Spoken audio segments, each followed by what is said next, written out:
hadirin hadirat jamaah dan para santri Al-Qadar rahimakumullah. Pada malam hari ini saya ingin menyampaikan keresahan. Barangkali itu keresahan saya dan juga keresahan panjenengan semua, yaitu terkait dengan masjid. Kenapa masjid? Ada apa dengan masjid? Baik-baik saja masjidnya. Ya, barangkali kalau Masjid Al-Qadar insya Allah baik-baik saja, dan beberapa masjid yang lain barangkali. Tapi ada, bahkan kayaknya banyak juga masjid itu yang barangkali kurang ramah dengan jamaah. Terkait apa? Terkait pengusiran. Nah, jadi banyak masjid itu setelah selesai sholat langsung mati lampu, langsung tutup pintu, langsung gembok pagar. Nah, saya pernah mengalaminya. Jadi setelah sholat isya, setelah zikir, kemudian sholat ba'diyah. Nah itu setelah sholat ba'diyah itu masih agak pengen nyantai lah di dalam masjid. Nah itu langsung dapat kode dari marbot masjidnya. Marbot masjidnya langsung matikan AC, cetek-cetek lampu, nutup lawang. Nah kira-kira itu saya ikut keluar apa enggak kira-kira? Memang enggak ditegur, Pak, maaf masjidnya mau tutup. Nah misalnya ada redaksi masjidnya mau tutup kan lucu ya. Masuk masjid mau tutup. Ya barangkali di Al-Qadar enggak akan ada. Satu enggak punya gerbang. Ya ada gerbangnya jauh. Dan masjidnya nggak pernah dikunci, jadi bebas jamaah mau datang ke Masjid Al-Qadar ini jam berapa saja, mau sholat jam berapa saja, mau iktikaf bebas. Tapi tidak begitu dengan banyak masjid, karena setelah selesai sholat langsung mati lampunya, dimatikan lampunya, dikunci pintunya, digembok pagernya. Pernah panjenengan ngalami? Nggak ngalami itu antara memang ketemu masjid yang benar atau nggak pernah sholat di masjid yang lain. Ya itu, bahkan ada, saya pernah ngalami juga, tapi ini musola. Karena musola otomatis kecil. Saya buka gerbangnya nggak dikunci, tapi pintu masjidnya dikunci karena musola. Akhirnya terasnya itu kecil. Terasnya itu hanya cukup untuk satu orang untuk sholat saja. Ya sudah, sholat di situ. Tapi saya sebelum wudhu ingin buang hajat, pintunya dikunci pisan. Pintunya dikunci. Lah iki aneh, gak oleh sholat. Berarti kan koyok-koyok gak oleh sholat, karo gak oleh pipis, gak boleh buang air besar, hanya boleh wudhu kemudian suruh sholat di teras. Nah kira-kira gimana ini?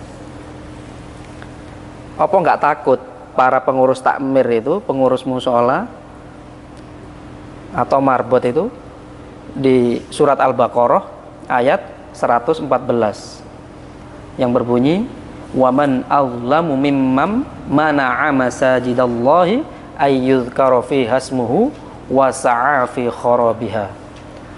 Nah kira-kira waman azlamu, dan siapakah yang paling zalim karena dia menghalang-halangi orang untuk berzikir di dalam masjid-masjidnya Allah Subhanahu wa ta'ala. Pengurus takmir itu adalah khadimul masjid, bukan mudirul masjid. Khadimul masjid itu adalah pelayannya masjid, pegawainya Gusti Allah, bukan penguasa, bukan pemilik masjid.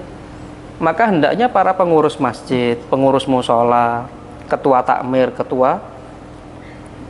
masjid atau ketua takmir musola atau marbot, hendaknya lah mengerti bahwa kita itu adalah pelayannya umat, karyawannya, pegawainya Gusti Allah. Jadi jangan sampai punya perasaan bahwa masjid ini, musola ini adalah milik saya karena saya adalah ketuanya atau pengurusnya masjid. Maka hendaknya lapo sih masjid itu ditutup, urgensinya apa? Nutup masjid, ngunci pagernya masjid, bahkan sampai jeding-jedingnya dikunci. Coba, paling mentok masjid itu yang urgent hilang itu apa? Kalau di dalam masjid, kalau di dalam masjid ini loh, kira-kira yang akan hilang itu apa? Di dalamnya, di dalam masjid. Kotak amal ini biasanya kan di luar. Kalau pintu utama masjid itu dikunci, kira-kira urgennya apa? Paling di dalam masjid itu kan mimbar, karpet, AC atau kipas angin. Apa kira-kira mimbar dicolong maling? Atau AC-nya dicolong maling? Wong AC-nya biasa, AC itu umumnya di atas, kipas angin juga ada di atas. Atau karpet, memang karpet mahal, 1 meter bisa 700.000, bisa 500.000, bahkan ada yang 2 juta. Apa ada masjid itu kehilangan karpet? Jarang kayaknya ya, gitu loh. Atau ada alasan takutnya nanti ada yang tidur di dalam masjid. Sekarang itu sudah ada teknologi yang namanya CCTV. Bahkan CCTV sekarang itu sudah bisa diajak ngobrol, bisa diajak ngobrol 2 arah. Jadi tinggal misalkan ada yang mau tidur di dalam masjid, tinggal mic-nya CCTV dinyalakan, tinggal ngomong, ayo ojo turu misalnya. Atau misalnya ono maling kate jenenge njupuk mimbar misalnya, lo mimbare kate bawa nang ndi bos, kan bisa. Sudah ada teknologinya, itu sudah ada. Jadi nggak ada urgensinya kita itu harus mengunci pintu masjid, apalagi sampai gembok pintunya, gembok pagernya masjid. Maka ayolah, saya mengajak para pengurus takmir, pengurus masjid, pengurus musola untuk membuka masjidnya. Saya rasa nggak perlulah kita ini membuat program yang aneh-aneh seperti yang ada sekarang, misalkan 0 rupiah. Ya itu bukan aneh-aneh, bagus. Tapi bagi masjid yang SDM-nya sudah siap. Tapi sekarang ayo kita buat gerakan. Jangan tutup, jangan kunci pintu masjid.